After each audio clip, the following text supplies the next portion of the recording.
Assalamualaikum teman-teman, ini Minggu pagi-pagi belum mandi. Saya pastikan dulu ke kandang dulu supaya habis dari kandang terus baru mandi ya. Tapi saya nggak kemana-mana, dari tempat tidur langsung ke sini, jadi aman ya. Dan pagi-pagi sudah terlihat banyak telur kayak gini, udah seneng ya, udah seneng. Ini telur fertil teman-teman yang biasanya kita kirim tiap hari itu. Saya akan perlihatkan kondisi burung saya karena telur fertil ini dari indukannya yang harus sehat pula. Ketika indukan sehat, kualitas telur pun terjaga, pakan pun harus dijaga, dan nutrisi, vitamin itu harus selalu kita berikan supaya hasilnya juga akan bagus. Ikuti video ini sampai selesai. Oh ya, video ini saya edit menggunakan HP dan ada tutorialnya, saya upload di channelnya Multipost Kreatif Media. Saya perlihatkan linknya di bawah, nanti teman-teman yang mau bikin vlog kayak gini ada caranya untuk ngedit dengan mudah. Oke, simak video dulu.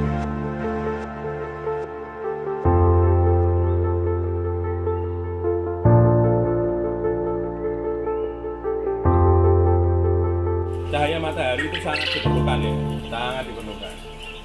Selain bagi manusia, cahaya matahari atau vitamin D ini sangat dibutuhkan oleh burung. Makanya burung ini yang hidup di alam itu mereka akan sehat. Ketika siang dia akan keluar, ya, ketika malam dia akan bersembunyi. Karena matahari itu sumber kehidupan.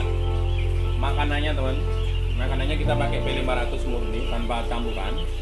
Jadi kita menjaga kualitas, benar-benar menjaga kualitas telurnya. Jadi pakan benar-benar asli. Dan pakan harus fresh. Kita sudah punya pakan tandon atau simpanan dari puasa, tapi ketika kita buka itu sudah baunya sudah aneh ya, sudah aneh, dan itu sudah nggak kita kepake untuk indukan. Mungkin kita pakai di ayam, tapi untuk indukan kita memang menjaga kualitasnya benar-benar bagus. Ini telur-telur yang dihasilkan pun teksturnya 100% bagus. Jadi yang dikirim itu pasti teksturnya seperti ini, tidak ada tekstur putih atau kulitnya pecah, itu nggak mungkin di sini. Ini kondisi burungnya alhamdulillah sehat semua, yang sakit langsung dikarantina. Jadi untuk menjaga kualitasnya itu bagus, caranya seperti itu, langsung dikarantina. Setiap pagi kita melihat kayak gini sambil mengamati adakah burung yang mati atau ada burung yang sakit. Kalau misalnya ada, langsung kita eksekusi, kita masukkan di kandang karantina. Burung yang dikarantina pun kita obati, jangan kita biarkan. Kita obati. Obat ada dua, yaitu obat oral minum sama obat tetes atau obat luar. Kalau misalkan kita burung kita kena snot, itu ada dua obat.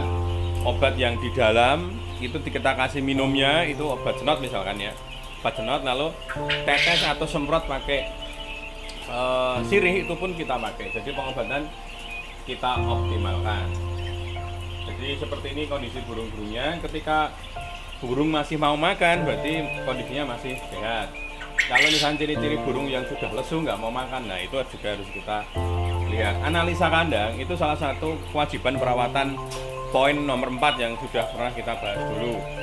Dan poin ini sangat penting karena harus diamati ya. Misalkan makanannya mereka dimakan, ketika ada satu blok kayak gini, mana makanannya yang masih sisa gitu, mana yang habis, itu harus dianalisa juga. Burung-burung yang masih muda, ya, contohnya ini muda, masih yang ini yang muda, ini kita tutup, artinya telur nggak boleh dikeluarkan karena telurnya usianya belum matang.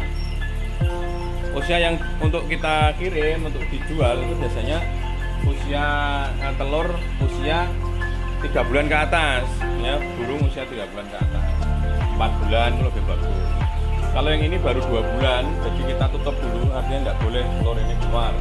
Telur ya dibuat konsumsi dulu. Dan makanannya, lihat, ini masih sisa. Beda dengan burung yang sudah usia 4 bulanan.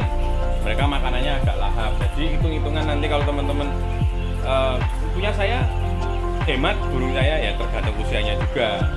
Ketika telurnya banyak, dia makanannya pun sudah mulai banyak. Tapi kita tetap kita kasih takaran teman. Ini 22 jam. Burung kita satu blok kayak gini, kasih tahu ya, kelihatan satu blok kayak gini. Yang ini aja loh. Kandang besi kan sebenarnya dari sini. Nah dari sini, ini kandang besi segini ukurannya. Cuman memang ada sekatnya di tengah. Biasanya kalau burung-burung untuk petelur itu dikasih 40 ya, 20-20. Cuman kalau saya ini untuk indukan kita kasih yang ini 15 betina, 3 jantan. Tujuannya apa ya, supaya tidak tercampur. Jantan yang banyak itu kan bisa tarung dia. Makanya ada sekat ini kita bikin kayak gitu. Ini 18, ini 18.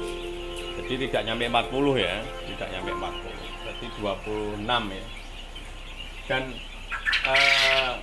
burung seperti ini teman-teman, kita harus selalu amati jantannya dan kita hitung apa namanya, ada tabelnya. Jadi yang kerja di sini itu saya suruh nulis jumlah telur berapa yang keluar, lalu ada nggak burung yang dieksekusi, artinya ada yang mati atau ada yang di karantina, itu dicatat lanang atau wedok ya, jantan atau betina.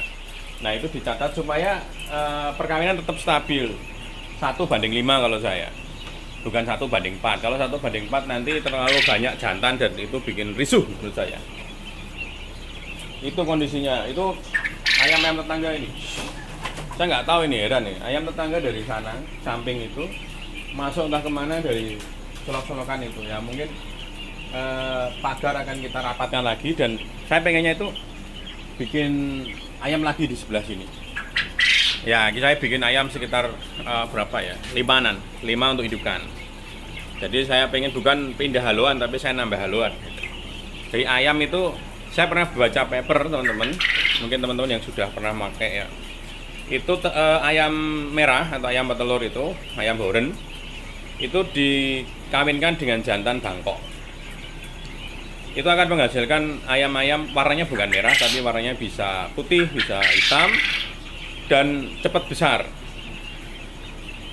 dan cepat bertelurnya juga banyak katanya, dan nggak ada masalah. Itu termasuk, kalau orang nggak tahu, itu termasuk ayam Jawa lah, Jawa per lah gitu ya. Itu bisa. Jadi makanya saya pengen ngembangin itu, mumpung ada orang yang jual ayam merah itu ya. Nah saya belum punya kandang ya. Gitu sih, saya melenceng dari pembahasan. Kemudian adanya di Instagram, Mas, apakah ngaruh kolam dengan si burung? Nah, itu kolamnya di sana. Nah, ada kolam hidroponik. Nanti yang di sini kita ambil semua, kita kasih kandang lagi seperti ini. Ini kan kandang starternya ya. Nanti yang remaja, nanti yang ABG, nanti kita bikinkan kandang lagi. Karena ini produksi teman-teman, ini lagi telur terus ya. Ini lagi netaskan telur terus, jadi memang harus kita persiapkan 3 kandang ya. Tinggal kandang BOG, box, lalu pembesaran, lalu kandang ini supaya berputar terus ya. Ini mengenai pembibitan telur, pembibitan puyuh. Jadi teman-teman bisa membuat seperti ini. Ini jenisnya PS, parent stock teman-teman. Jadi kalau burung itu ada pertama SS ya, standar stock, ada GPS, ada PS, ada FS. Nah ini PS. PS ini sudah jadi, dia sudah genetikanya sudah auto sek ya, sek color ya. Jadi dia akan menghasilkan telur, menghasilkan anakan itu sesuai dengan warna. Ini kebalikannya. Yang ini kan jantannya coklat, betinanya hitam. Nanti kebalikannya, anaknya 98% itu yang coklat adalah betina, yang hitam adalah jantan. Jadi kebalikannya seperti itu. Dulu saya bikin kayak gini tuh lama teman. Jadi dulu awal-awal saya belajar itu ketika saya beternak puyuh pertama kali, langsung saya belajar untuk pembibitan. Saya browsing ke sana ke sini, jurnal-jurnal saya baca, terus saya silangkan bikin GPS itu. Asalnya dari SS ya, SS dari satu keturunan, terus akhirnya saya barter ke temen. Lebih baik itu jangan satu keturunan, yang lebih baik ini jauh dari keturunan, makanya saya barter SS ya, bukan PS ya, SS. Lalu kita cari GPS karena sudah beda jalur ya. GPS pun cepat, lalu dapat pula PS dan kita kawinkan. Akhirnya seperti ini. Latihan saya sampai 1 tahunan dulu nyoba-nyoba, karena kan generasi perkawinannya kan juga berkali-kali ya, ngawinkan anaknya, besarkan, kawinkan anaknya, besarkan, kawinkan, dan seterusnya. Ya, tapi gini, saran saya buat teman-teman, kalau mau nyoba ini sambil jalan aja, jangan kemerungsung, jangan memikirkan, nanti lama sekali. Jadi sambil beternak, teman-teman juga punya satu kandang untuk nyoba-nyoba bikin indukan seperti ini, supaya teman-teman juga mandiri ya, mandiri. Saya sih senang kalau teman-teman beternak dari awal, bisa menetaskan sendiri, bisa mengembangkan sendiri, jadi istilahnya beternak mandiri.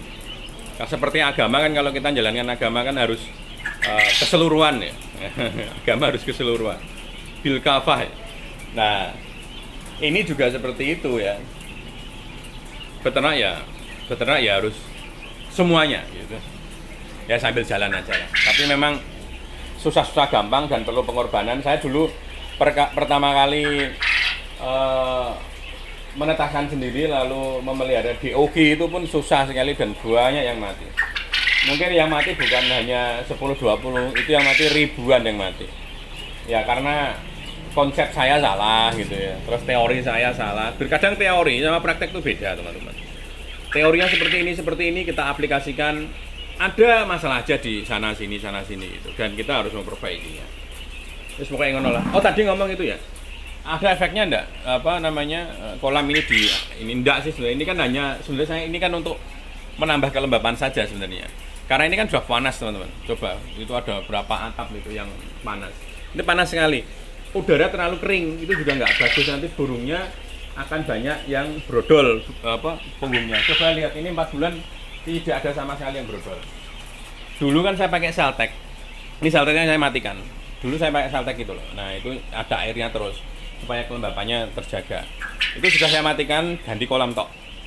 Di atasnya ada kipas. Ini tidak ada yang brodol ya. Coba lihat. Ini 4 bulan nggak ada yang brodol. Kan ada yang ngomong bilang usia 1,5 bulan nggak brodol. Ini nggak brodol. Kemungkinan brodol itu masalah kemungkinan bisa dipakan, kemungkinan bisa di kelembapan. Ya, pokoknya itulah. Secara teori belum pernah dibahas. Gitu aja, dan ini obatnya tiap hari kalau saya. Semoga ini bermanfaat sedikit ini.